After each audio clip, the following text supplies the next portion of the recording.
कराची और हैदराबाद में मुजव्वजा इंतखाबात पर सियासी कशीदगी बढ़ते ही विफाक इन एक्शन। वजीर आजम की जानिब से जिम्मेदारी मिलने पर अयाज सादिक ने MKM के रहनुमा अमीन उल हक से राबता कर लिया है। इसी पर हम बात करते हैं डॉन न्यूज के नुमाइंदे इमरान अहद खान से। इमरान, बताइएगा इस राबते में दोनों रहनुमाओं के दरमियान क्या अहम बातचीत हुई?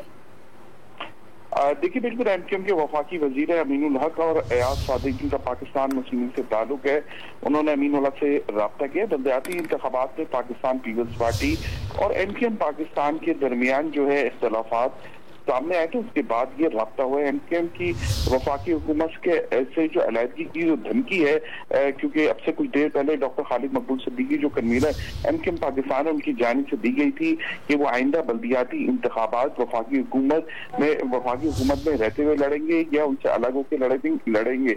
इस हवाले से फौरी तौर पर मुस्लिम लीग नून ने रब्ता किया है। मुस्लिम लीग नून के रहनुमा अयाज सादिक, उनका MKM के रहनुमा अमीन उल हक से रब्ता और ये भी यकीन दहानी कराई गई है कि इन तमाम मसले को फौरी तौर पर हल किया जाएगा। मुस्लिम लीग नून के रहनुमा अयाज सादिक ने MKM के तहफ़्फ़ुज़ात दूर करने की यकीन दहानी करा दी है। अयाज सादिक कल MKM की क़यादत से बहादुराबाद में मुलाकात करेंगे और जो एक कशीदगी हुई है पाकिस्तान पीपल्स पार्टी और MKM के दरमियान बल्दियाती इंतखाबात कराची और हैदराबाद के हवाले से, उसको भी दूर करेंगे। जी, इमरान अहद खान, बहुत शुक्रिया आपका।